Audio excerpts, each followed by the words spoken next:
G'day and kia ora. This is the Anzac Gamer, also known as Angelite85, and welcome back to the Anzac Gaming channel. Today's video is a retro showcase, something that I'm thinking I might do on a monthly thing, considering that this is the second time I've done a retro game or an older game. So I'm thinking I might see how it goes doing one every month. But we'll see. We'll see what comes up. It may not be a thing. I don't know.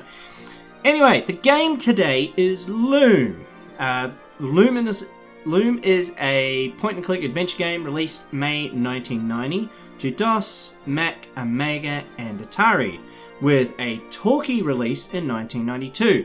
Now, for you young pups that may not know what a talkie is or where the word actually comes from, in the before time, in the long ago, around the 1920s to 1930s, when movies were mainly silent, we were seeing a change come through, and we were seeing synchronized sound movies coming through, where there was actual voiced dialogue being spoken. They were little shorts, and the first feature one was the Jazz Singer, I think it was. That was the first feature film, or talkie feature film. But anyway, that's where it comes from, and the reason it comes like that is because basically you had gentlemen from the 1920s and 1930s going, "Well, hi there, Betty. Would you like to go down to the cinema and catch a talkie with me?"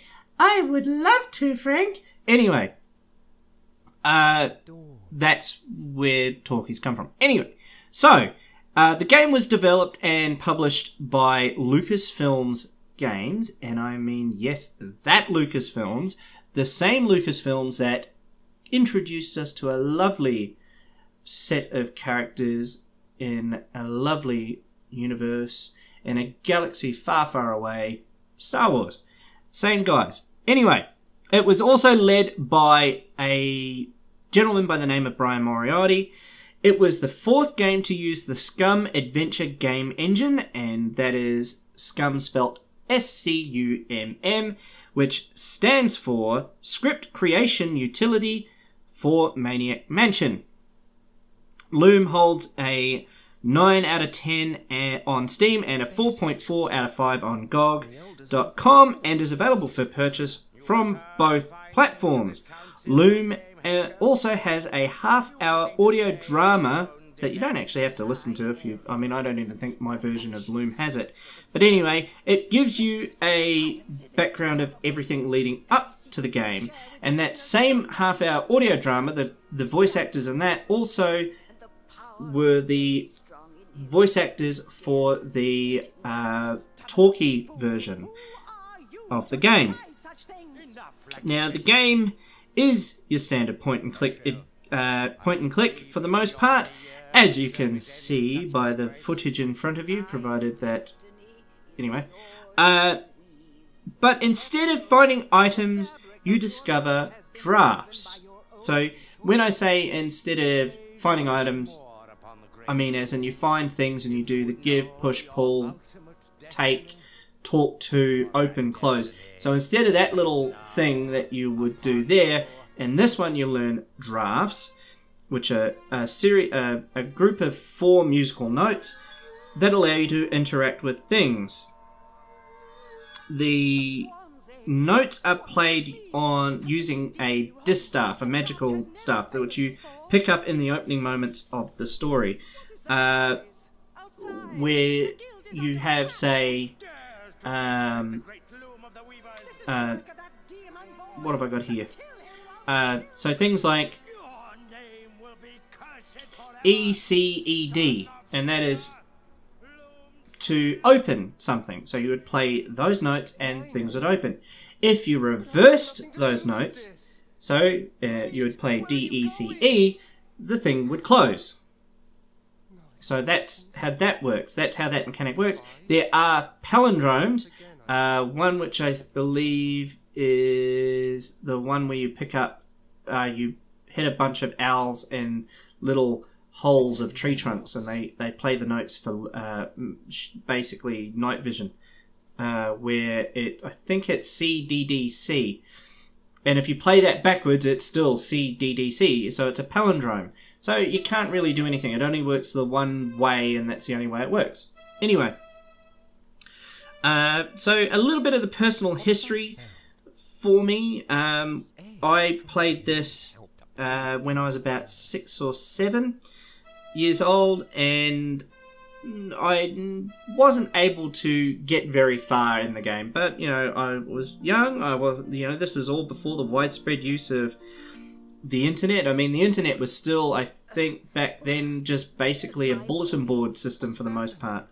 It was all dial-up and stuff. I didn't actually have any internet or any access to the internet until about 1998, 1999. But anyway, you know, and there wasn't really much in the way of how-to guides available around that I could find. But again, I was only a 6 or 7 year old kid, so having a 486 computer was a big deal. Having things like Loom and Secret of Monkey Island and stuff like that. Anyway, the story in the game is pretty good. It's a very, I honestly think it's a fairly well written story. The problem is the ending is a cliffhanger ending, and that's because it was actually supposed to, it was, you know, was supposed to be written, it was supposed to be a trilogy. We were supposed to see another one called Forge and the last one called The Fold, focusing on 2 characters that you meet along the way as you're playing as the protagonist, Bobbin Threadbare, who is the dude that you play as. Anyway, so, you know, it just had that cliffhanger ending, and it was kind of annoying because it would have been nice to be able to kind of see where things went. Now, on to the protagonist. The protagonist is Bobbin Threadbare. He's a member of the Great Guild of Weavers, and the Weavers are so good at weaving that they can now weave threads into reality and make and affect reality. It's pretty cool, you know. They're kind of I don't know what you could, great wizards of clothing and other woven products. And what's really cool about that is that the way that works is that, to me, I mean, I don't think it was ever written that way, but to me, we talk about string theory. Now, we think of string theory as strings that you play, and if you hit them, they play a note, and that note affects things and stuff like that. It's very, very rough string theory. But, you know, it's kind of cool because you have to play these 4 notes, and these 4 notes are threads, and these threads do things, and when they're in the combination of each other, when you weave, when you bring the threads out. So I think that's kind of cool. That it kind of speaks to my inner physics nerd and quantum physics nerd inside. But anyway, the voice acting isn't that crash hot, but still better than a lot of today's games. I mean, you know, I've seen some terrible new games with some really bad voice acting. The graphics are, well, nothing compared to today's titles, but the art style fits, and the version I have today of the game that I'm showing off is the CD-ROM or talkie version, which is the one that had the 256 colour palette. The original release back in 1990 was a 16 colour EGA title. Now, normally I ditch music in-game pretty quickly. Like, it's pretty much one of the first things I get rid of, as it gets annoying and repetitive for me very quickly. But in Loom, it doesn't crop up all that often. But when it does, it adds so much to the atmosphere of the game. It's another character unto itself. And it's fantastic. It's great classical music, and the whole music direction was great.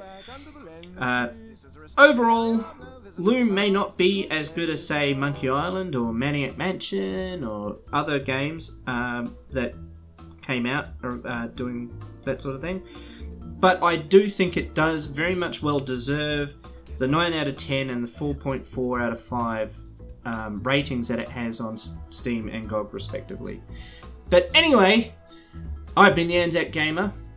If you like this video, make sure you buy that like button a beer. If you didn't, obviously slap that dislike button, and don't forget to subscribe to my channel to keep up with my goings-ons. And I will see all of yous back in the next video.